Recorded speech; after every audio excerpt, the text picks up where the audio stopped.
Bonjour les amis, bonjour tout le monde. Bonjour, et comment ça va ce matin? C'est Angélique, Ange Intuitive. Donc aujourd'hui, nous avançons un petit peu sur nos épisodes d'À l'écoute de nos sens. D'accord, aujourd'hui j'avais envie de vous parler du ciel-père et de la terre-mère. Voilà, vraiment quelque chose qui est une notion qu'on oublie parfois. On parle souvent d'ancrage, on parle souvent de connexion au ciel, mais voilà,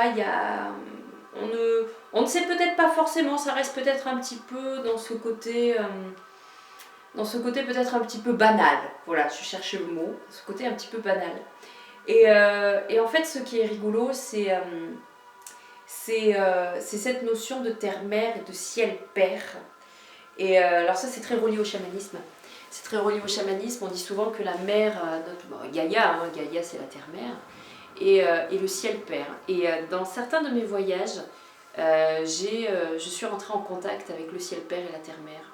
Et ça a été vraiment une rencontre inoubliable pour moi. Et ça a été des énergies qui m'ont accompagnée sur mon chemin. Vraiment beaucoup. Donc Angélique, Ange Intuitive, elle est là pour vous servir. Soin du corps et de l'âme@gmail.com pour les personnes qui souhaitent venir à ma rencontre ou du moins échanger avec moi sur différentes problématiques que vous pouvez rencontrer en développement personnel, spirituel et autres. N'hésitez pas, ne serait-ce que pour échanger et vous interroger si vous avez une question. Vous pouvez toujours m'envoyer un mail, ce sera avec un grand plaisir pour moi que de vous éclairer, de vous accompagner. Je vous accompagne sur votre chemin sous différentes manières, dans l'ouverture de la conscience, dans le discernement de votre vie, mais aussi dans l'enseignement spirituel, l'enseignement des capacités. En fait, l'enseignement des capacités, c'est simplement de savoir qui vous êtes et de vous explorer et simplement de faire rentrer cette part magique de vous dans votre vie de tous les jours.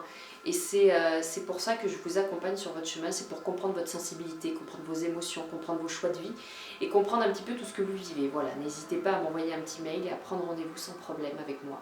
Je suis également praticienne adhérente de l'association Au cœur des possibles de FIJAC, ce qui pourrait vous donner un tarif préférentiel pour les personnes qui souhaitent. Ne vous inquiétez pas, nous ne sommes pas là pour vous dépouiller. Enfin moi pour ma part, j'essaye au mieux de ne pas être là pour vous dépouiller, mais simplement pour vous amener de la justesse et de la lumière sur votre chemin. Voilà. Donc le ciel-père et la terre-mère, ce sont des énergies qui nous accompagnent sur notre chemin pour nous apporter l'ancrage sous nos pieds, la connexion au ciel. Très souvent, on nous dit que l'ancrage est important. Alors les gens se disent « bah moi je suis pas ancrée ». Je trouve ça triste. Parce que si vous êtes ancré, jeunes gens, ne vous inquiétez pas, sinon vous seriez en lévitation, en apesanteur. Vous seriez en apesanteur, vous êtes ancré sans problème. Dans les sociétés amérindiennes, la terre-mère c'est la maman de tout le monde, c'est la maman de la terre, c'est celle qui est là pour nous apporter le battement de son cœur, pour nous apporter sa sagesse, pour nous apporter son savoir. Souvent dans les voyages, moi je sais que dans mes voyages chamaniques, elle est là. Elle est là, elle a son tambour avec elle. Elle a son tambour parce que le tambour, pour moi, dans cette sphère, c'est le battement du cœur de la terre. Et il y a un rythme, alors certains disent qu'il y a un rythme particulier pour le battement de cœur de la terre. Moi j'estime que chacun peut avoir un battement de cœur différent. Et j'ai fait des voyages chamaniques justement sur la terre. Et je suis rentrée en contact avec la terre-mère d'une certaine manière, notamment quand j'ai travaillé sur la roue de médecine. Et j'ai trouvé que la rencontre était quand même assez exceptionnelle. Et j'aimerais partager avec vous différentes choses par rapport notamment à la terre-mère.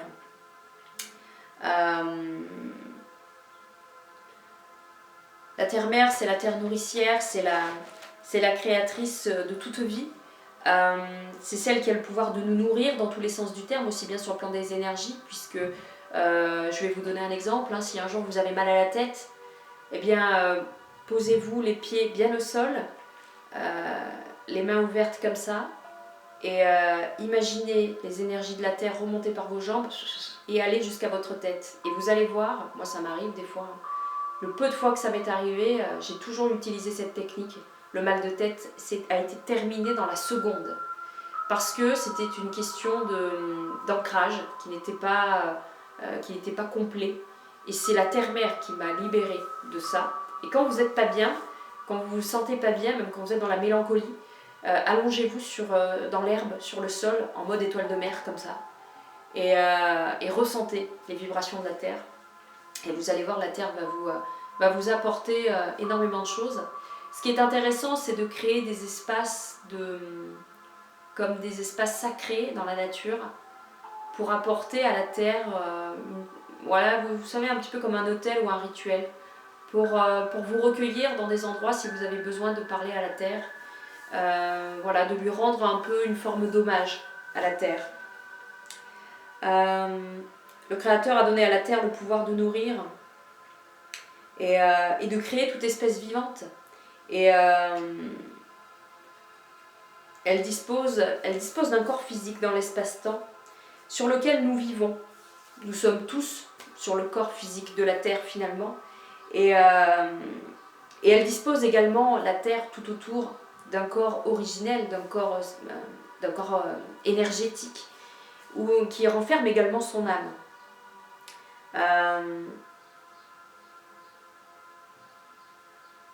Ce qui est intéressant, c'est cette notion de cordon ombilical.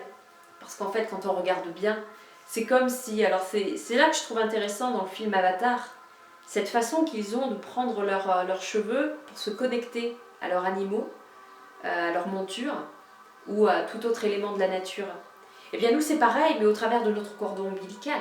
Nous pouvons nous aussi voir dans cette symbolique de ce cordon ici, de ce petit trou que nous avons ici, n'est-ce pas, qui nous relie à notre propre mère, pour qu'elle puisse nous nourrir.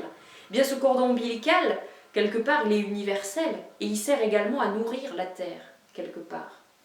Vous voyez ce que je veux dire? Cette notion de sacré, puisque le cordon ombilical se trouve sur le chakra sacré. Et je trouve que la symbolique, elle est extrêmement puissante, extrêmement forte. Et l'univers est tellement bien fait. L'univers, les amis, est tellement bien fait dans tous les sens du terme, même pour ça, quoi. Je trouve que c'est quand même énorme, quoi. Et la Terre, j'avais eu un échange avec elle. Sur la Terre quand j'avais travaillé sur la route de médecine. Et j'avais demandé à la Terre, je m'étais adressée à différentes parties de sa croûte terrestre.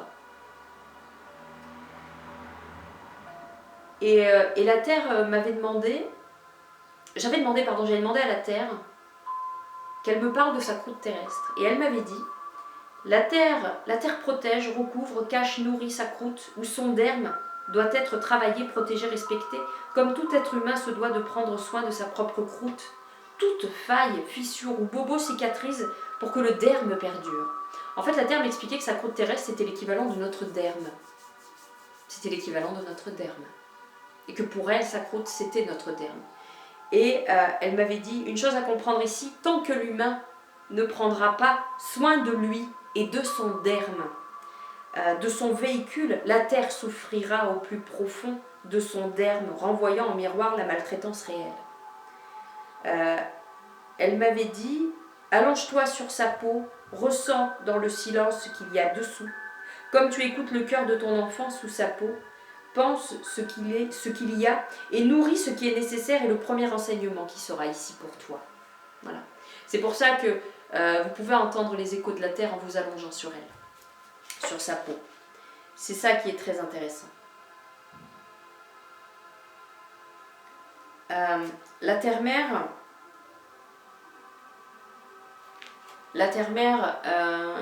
moi je sais que dans mes voyages, elle apparaît sous la forme d'une femme avec un tambour. Et la terre-mère, c'est nos parents aussi, nos parents ici sur le plan végétal peut-être, ou sur le plan énergétique aussi. Hein. La terre-mère, c'est notre maman à nous. Hein. Donc il est important d'en prendre soin, mais j'ai envie de vous dire, c'est pas parce qu'on va faire du recyclage, on va arrêter de se mentir là aussi, hein. La terre-mère, elle n'a pas besoin de recyclage pour qu'on lui sauve la mise. Je pense qu'à un moment donné, elle est largement capable de faire beaucoup de choses. La seule chose que vous pouvez faire, c'est simplement d'écouter, simplement de vous écouter. Moi, je sais que je ne suis pas une grande fan de recyclage. J'essaye de faire des petites choses, petites pour la terre-mère, tranquillement, gentiment. Je lui envoie mon énergie. Je préfère envoyer mon énergie ou quand je vais dans une forêt, j'envoie mon énergie sur les arbres et au moins ça nourrit les arbres. Voilà. Je préfère rentrer en communication avec la nature, avec les arbres, avec les éléments. Leur apporter mon énergie, c'est ma façon à moi de nourrir la terre. Chacun de vous peut nourrir à sa manière, de la manière dont il veut. Le ciel père, quant à lui, le ciel père, c'est donc les étoiles. Et un jour, alors je vais vous exposer cet échange que j'ai eu avec le ciel père. Alors moi, très souvent, le ciel père très souvent, il est représenté avec une flûte. Et il danse, en permanence. C'est souvent ça. Et j'avais reçu un enseignement du ciel père, et j'aimerais vous le présenter par rapport au chakra, justement. Le ciel père me conduit sous un ciel étoilé. Et il me dit souvent, mon enfant, tu ne lèves pas assez les yeux dans le ciel. Fais comme ton enfant. Lorsque je lui demande de me donner la relation entre le ciel et la terre au travers de mes chakras du haut, il me dit une pincée de ceci et une pincée de cela. Avec la mère terre, nous sommes dans l'équilibre complémentaire. Un plat trop salé sera amer, une discussion sans argument, ennuyeuse. Nous apportons, par exemple, la gorge. Intentionne tes prières. Sans mots, la prière n'est rien. Ressens-la en ton cœur et elle aura plus d'impact. Chaque chakra n'a pas besoin d'être défini par des mots. La position de la verticalité est importante tant que l'on se retrouve en notre cœur. Les autres chakras ne sont que des points d'accès et lorsque l'on est désaxé, la connexion est mauvaise. Ralentis. Ton enracinement est important et tu te considères comme une antenne face à ce qui t'entoure. Travaille ton ancrage, ta connexion haut-bas, ciel-terre, et tu pourras créer au travers de ton cœur l'univers qui est en toi avec toutes ces réponses. Et c'est important que tu écoutes la connexion en toi. Plus tu seras axé en ton cœur, plus tes chakras s'aligneront et tout sera fluide en toi.